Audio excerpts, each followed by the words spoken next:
Good morning বন্ধুরা, সকলে কেমন আছো? আশা করব অনেক ভালো আছো।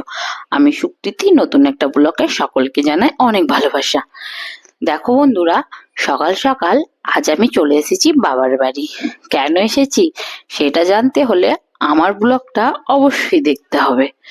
দেখো, নীল আকাশ আর সবুজের সমাগমে আমাদের গ্রাম ভরপুর। তারপর সোজা উঠে গেছি ছাদে, কেননা মা বলল ছাদে জামা কাপড়গুলো এলোমেলো হয়ে গেছে, নিয়ে আয়। নিয়ে এসে আমার মায়ের ঠাকুর তোমাদেরকে একবার দর্শন করে নি। আমার মায়ের অনেক ঠাকুর আছে, সব ঠাকুরগুলো তোমাদেরকে দেখিয়ে দেখছি যে মায়ের ঘরটা খুবই এলোমেলো হয়ে আছে। তাই আনলাটা ভালো করে গুছিয়ে পরিষ্কার করে, মানে গুছানো কিছু ছিল আর কিছু এলোমেলো ছিল, সেগুলো পরিষ্কার করে গুছিয়ে গাছিয়ে ঠিক করে রাখলাম। কেননা আজকে আমাদের বাড়িতে একটা পুচকি বাচ্চা আসবে, আমার দাদার ছেলে।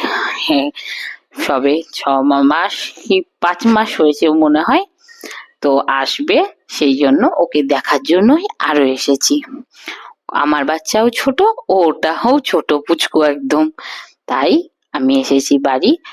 আর বাড়িতে একটু অগোছালো থাকলে ছোট বাচ্চাদের অসুবিধা হবে, সেই জন্য আমি একটু পরিষ্কার করে নিচ্ছি। মা করেছে, তবুও আমি একটু পরিষ্কার করে নিচ্ছি। তার মধ্যে মায়েরও ভীষণ শরীর খারাপ, ঠান্ডা লেগেছে, গলা দিয়ে কথা বেরাচ্ছে না, এত ঠান্ডা লেগেছে। ওই জন্য মাকে দেখতে আসলাম, মানে মা একা ছিল, এবার ওরাও আসবে, সেই মিলে একবারে সব কাজই হয়ে যাবে। তারপর মা রান্না করছিল, এখানে দেখো ভাত ফুটছে, আর আমি কলতলায়, মানে আমাদের যে কলের ঘর আছে সেখানে বাসনগুলো মেজে নিচ্ছিলাম, যাতে মায়ের কাজটা একটু তাড়াতাড়ি হয়। আর মা বলছিল তোকে মাজতে হবে না, তুই বাবুকে নিয়ে থাক, আমি মেজে দিচ্ছি। আমি বলছি না না, তুমি থাকো, তোমার তো খুব ঠান্ডা লেগেছে, আমি একটু করে দিচ্ছি। তাই বলছিলাম। তারপর বাসনগুলো মেজে পরিষ্কার করে মা বললো তাহলে এবার খেয়ে নে।